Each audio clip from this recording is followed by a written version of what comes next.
Okay, we're joined now on MMA Opinion by Danny Castillo, who was victorious tonight over Paul Sass. A lot of people were surprised, especially in the press room today, about you going to the ground with Paul Sass. Was that always the game plan when you looked at the tape of Paul? No, actually, the game plan was to knock him out.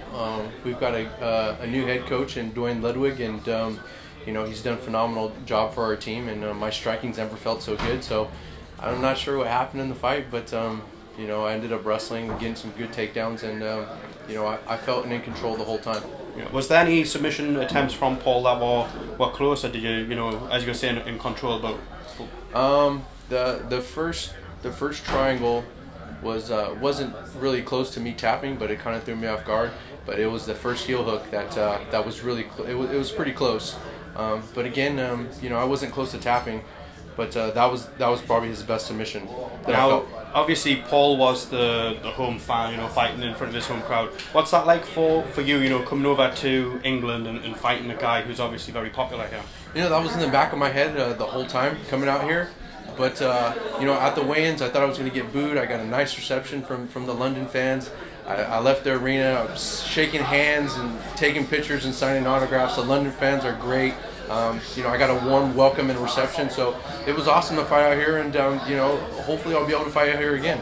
Brilliant. Obviously everyone knows Paul Sass's go-to's the submission game. Did you train with anyone different specifically to try and match up with Sass's style on the mat? Yeah, well, I have a phenomenal jiu-jitsu instructor, Fabio Prado, and my other jiu-jitsu instructor is Dustin Akbari. They're great, and they helped me out so much. But the week before the fight, I went out to Cesar Gracie's, and Cesar himself helped me out a little bit, and Nick and Nate Diaz helped me out as well. So it's always good to have friends who, I think Nate's probably got the most triangle submissions, and he's got a ton of bonus money, and getting some instruction from him was awesome. Now, where do you think this win puts you in the lightweight division? What kind of fight are you anticipating next? When the UFC gives you a call.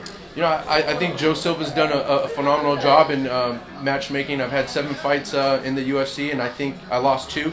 And I think every single fight that he had for me, I could have won. So I'm gonna let him do that.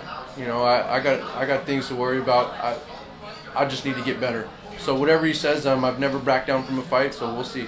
So what you're going to do now? Are you going to take some time off, or are you going to, go on a little bit of a holiday? Or are you going to go get straight back into the gym? Well, actually, my mom and I are going to go to Paris for a few days, and then we're going to go to Rome, and then I'm going to be back home and back in the gym. I don't really have off season. I don't really take time off. Training is something that I love to do, so it's not really work for me. It's fun, and I'll be back in the gym next week. Brilliant. Thank you for your time, Danny. Thank you so much. Enjoy Paris and Rome.